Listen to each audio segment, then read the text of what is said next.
Baiklah anak-anak, mari kita lanjutkan untuk belajar spreadsheet. Kali ini kita akan membahas tentang angsuran.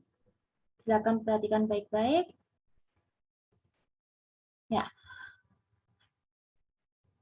pertama kalian harus membuat tabel angsuran terlebih dahulu. Nah, tabelnya ini terdiri dari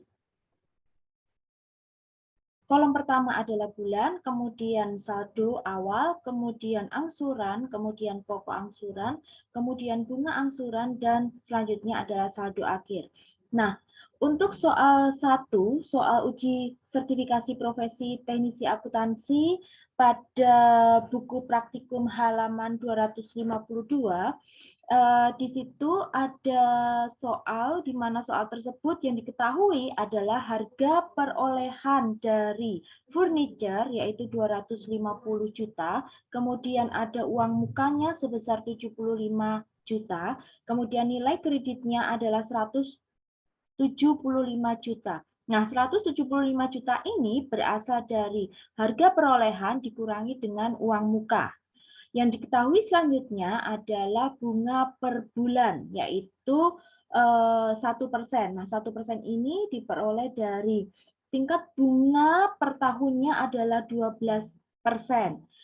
Kalau tingkat bunganya per tahun adalah 12%, maka per bulannya adalah 1%. Kemudian jangka waktu untuk angsurannya adalah 4 tahun. Nah, kalau dijadikan bulan, 4 tahun itu adalah 48 bulan. Ya, 4 kali 12. Nah, sekarang kita akan isi tabel angsuran yang sudah kalian buat. Nah, yang pertama adalah kita tentukan dulu angsuran per bulannya. Ya, di data yang diketahui ini di bawah ini kamu buat satu kolom, satu baris maksud saya untuk membuat angsuran per bulan. Kita akan menggunakan rumus PMT untuk angsuran. Dimulai dengan sama dengan, kemudian kita gunakan rumus ABS. Kenapa ABS? ABS ini digunakan untuk mempositifkan suatu nilai. Nah, kalau angsuran per bulan ini tidak kamu beri rumus ABS, maka nanti hasilnya akan negatif atau minus. Maka untuk mempositifkan suatu nilai, kita menggunakan rumus ABS. Ya, kurung buka, PMT. PMT ini adalah rumus untuk mengetahui atau menghitung angsuran per bulan. Kurung buka. Nah, kalau kalian sudah menuliskan rumus PMT, ini ada catatan kakinya. Rate, NPER, PV, dan seterusnya. Rate ini adalah bunga per bulan. Kita klik bunga per bulan, kemudian diabsolutkan, pencet F4, koma atau titik koma, sesuai dengan laptop atau komputer kalian masing-masing. NPER. NPER ini adalah jangka waktu. Diklik, kemudian diabsolutkan, titik koma, PV. PV ini adalah present value atau nilai sekarang. Nah, nilai kreditnya berapa? Nilai kreditnya adalah 175 juta. Maka diklik, kemudian diabsolutkan. Kurung tutup, enterkan. Nah, kenapa ada warning seperti ini? Karena kurung tutupnya kurang 1, ini dia saja.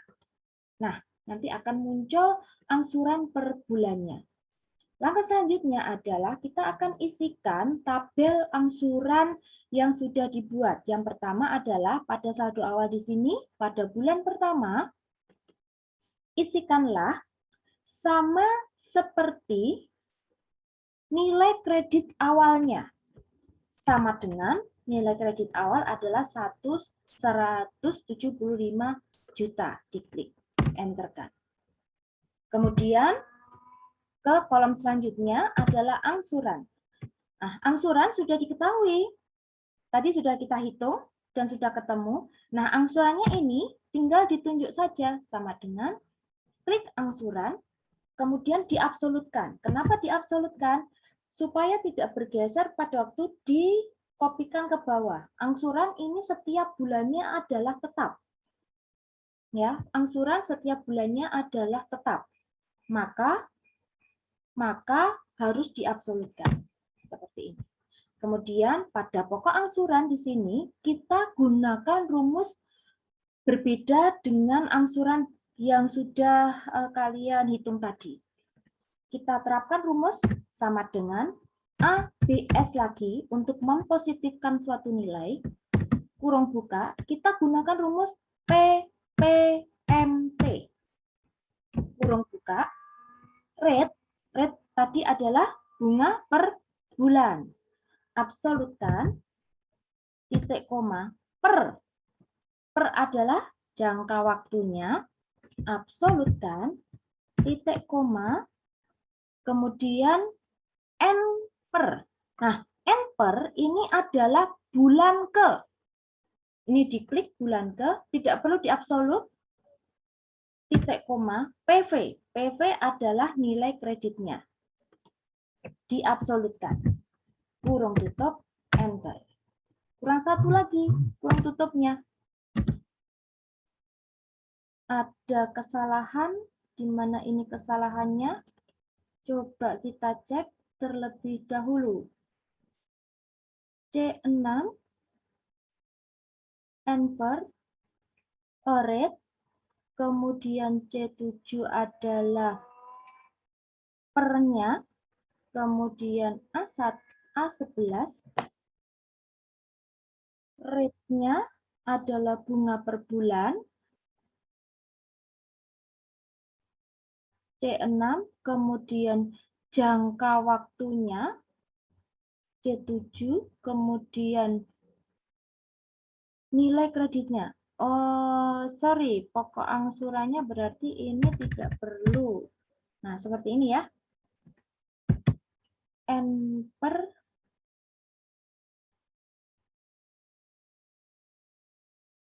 ini berarti kebalik. Sebentar.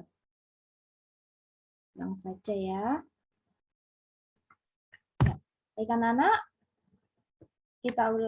kita akan mengisi rumus untuk pokok angsuran. Sama dengan ABS, kurung buka, PPMT, kita gunakan rumus PPMT, kurung buka, rate adalah bunga per bulan, absolutkan, titik koma, per. Nah, per ini adalah bulan ke, tidak perlu diabsolutkan. Kemudian titik koma, N per. N per ini adalah jangka waktunya, diabsolutkan, titik koma, PV adalah present value atau nilai kreditnya, diabsolutkan. Kurung tutup 2 kali, kemudian enter. Selanjutnya adalah bunga angsuran. Kita gunakan rumus yang berbeda. Diawali sama dengan, kemudian ABS lagi untuk mempositifkan suatu nilai, kurung buka, kita gunakan rumus IPMT. Kurung buka, rate atau bunga per bulan, diabsolutkan, titik koma atau koma, bulan ke, diklik, tidak perlu diabsolutkan, titik koma, N per, jangka waktunya, diabsolutkan, titik koma, nilai kreditnya, diabsolutkan, kurung tutup 2 kali, enter. Kemudian pada saldo akhir diisikan sama dengan saldo awal dikurangi dengan pokok angsuran. Enterkan. Nah, bulan pertama sudah terisikan. Sekarang bulan kedua. Pada saldo awal, bulan kedua ini adalah saldo akhir bulan pertama. Sama dengan klik saldo akhir, enterkan.